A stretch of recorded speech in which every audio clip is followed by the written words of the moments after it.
Hey peeps, welcome to another episode of Witchcraft and Tarot. In today's episode in this series, we're going to be answering some viewer questions. So the first one that I'm going to answer is not tarot related necessarily, it's more art related. So one of you had asked me if I could address in a video how I frame my pictures, etc. As you can tell, and anyone who has been in my apartment knows I'm relatively lazy when it comes to my frames, so it takes me a while to get frames. You can see behind me, I just purchased this really beautiful signed Chelsea Wolfe poster that I actually need to purchase a frame for soon. Struggle is real. So it tends to take me a while to get frames. So I'm not the best at this, and I in no way want to come across as implying that I am. But when I do frame my pictures, I like really basic frames that don't have any border at all. So it's just glass straight up to the edge. And I get those, I'll be really straight up honest with you guys, I get those at Walmart. So they're super cheap, very affordable, and they kind of give, because I like so much art on my walls, they give more of like a museum type feel to me so that I can arrange quite a bit on the wall for you to look at. But so frames are from Walmart. When I work with matting, now if you purchase, you can see I have a Burning Paper Hearts print here. When you purchase one of his prints, he includes matting with it. So that matting has been included with it. I'm also really lazy with matting and I should do better. But when I do mat at home, I actually just cut my own based on how I want the picture to look in frame. And I will get that matting like at an art supply store. When I lived in Portland, we had a really great local art supply store that was amazeballs for matting for prints. But if not at an art supply store, I would assume you could try Michael's or something like that and be able to get matting that way. But for a lot of my like basic prints, I don't use matting for it. I really should, I'm just a little bit lazy. Plus I like the way it looks when it like fully goes to the edge of the frame. So that's my picture frame thoughts. Walmart actually has a lot of different size options with those frames. And like I said, they're very inexpensive. They're very, very reasonable. I would not recommend a place like Walmart if you are someone who likes a really thick border to a frame. I don't think you're gonna find what you want there in a way that looks attractive, but for the type of frame that I like, which is this just straight up glass to the edge, no border of like, metal work or plastic work or anything like that on the outside, then that's a really great option. Okay, second question that was asked most recently in, I think it was the last video I did, was how long does it take to work with a deck in order to know it, like to get to know it? So of course, this is going to be completely unique to each of us and to the deck that we're working with. But I find that typically it's about like a month that I spend with a deck before I feel ready to do a review. And at that point, I kind of know the deck's personality well enough to be able to speak to how I feel like they're connecting. And their personality and their energy and the way that they are. So I would say give yourself about, and this is of course, like it's going to be unique for each and every one of us and the deck, like Tarot of Vampires, as soon as I opened it, I loved it and knew it was my ride or die. And I had a feeling of the personality of the deck right away. Whereas a deck like Mystical Moments took time, right? So each deck, it's going to be unique with each deck, but I would say you should know in about a month, like if you're both going to play well together or not. And if it's a deck that you really want in your collection. Even if you don't know it 100%, much like Raven Phelan's Gaia deck, Dreams of Gaia deck, it's one that I'm not willing to part with, even though I don't fully know her completely yet. So I would say within a month's time, you'll have that idea of like, does this need to be a deck that I keep with me, or is it something that it's time for me to pass on to the next person to work with? So I would say give yourself about a month there, like, and if you're struggling to connect, you can do a deck interview spread. I think I have one up on the channel. they're all over the place, you know. Just getting to know the deck. If you feel like you're struggling, definitely do something like that, because that will really help you get to know and understand why the deck's in your life, as well as the deck's personality. But within a month, you should know, you know, if this is going to be one that you keep and work with or not. And you should also have like an idea of their personality, whether it's sassy, dickish, bougie, beautiful, any of those things. You should know that within a month, I would say. So that was one question. And then the other question that I'm just double checking myself on time, because you guys know I can ramble. The other question that I wanted to address in this video, one of you had asked me a question about mediumship. Oh, before I do that, I should say, so many of you have said, could you please make another video on Mystical Moments Tarot? Because some of you have it and you're struggling to connect, like this last question, but you know you want to keep it in your connection. Yes, that is next on my list.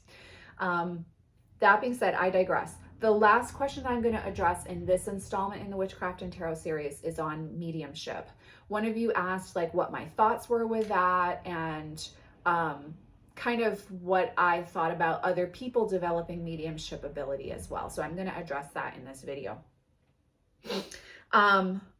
So I am someone who identifies as a psychic medium, and I have been doing readings that include mediumship for well over a decade now. I've also always talked to other energies. Do I think that we can all talk to our loved ones who have passed over? Yes, I do think that if you bring enough attention and awareness and you exercise that intuitive muscle, you can connect with your dead loved ones who have passed over. Absolutely.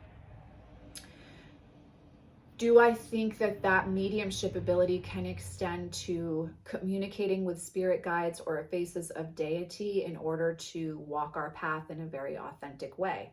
Absolutely. And I think each and every one of us can do that, again, with attention and intention to building our intuitive muscle. Do I think that everyone is a medium? I'm going to say no to this at this point in time. And I'm going to clarify that answer here. As I said, I think we can all speak to our ancestors and dead loved ones and guides who've passed on. I think we can do that through journeying with them and through communication with them and building that muscle. I don't think that everyone can read and interpret everybody else's deceased loved ones and or guides. I think that specific individuals come in with that ability in this life, and they exercise their intuitive muscle to the extent that they are able to then offer readings and sessions to others, acting as a conduit, acting as a channel. But do I think everybody and anybody can do this if they pay attention to it? Not to that level. If you feel like you have mediumship ability that's untapped that you would like to develop so that you can step into doing readings, what I would encourage you to do is exercise that muscle by offering readings in exchange, bartering, exchange for readings, reading as many people as you can, and confirming that you're able to get symbols or irrefutable proof for those people that that's their dead loved one or their guide coming through. And then check in and make sure that you're able to give really authentic messages from those who have passed over. That's again where, if you feel like you have this ability and you want to step into this, you have to practice a lot. You've got to build that muscle up. You got to constantly be connecting with your own guides and talking to your own deceased loved ones, building that muscle up, and then doing readings for others is going to help you build that muscle up. The reason why I say this in regards to the messages that you get coming through for others is that it's very easy to give a trite one size fits all, like, oh, your dead loved one is saying they love you and that they're okay on the other side, right? But what I have found over the years is that those who have passed that are coming through in a session to give a message typically have a very specific message that they want to give. And so it's not that trite, one size fits all type of message. So I would say if you're wanting to really step into your mediumship abilities and offer sessions, you need to work that muscle. You need to work at really fine-tuning your ability to communicate what you're hearing from the other side. And an example of this is I just did a reading this morning with a lady whose niece had passed away.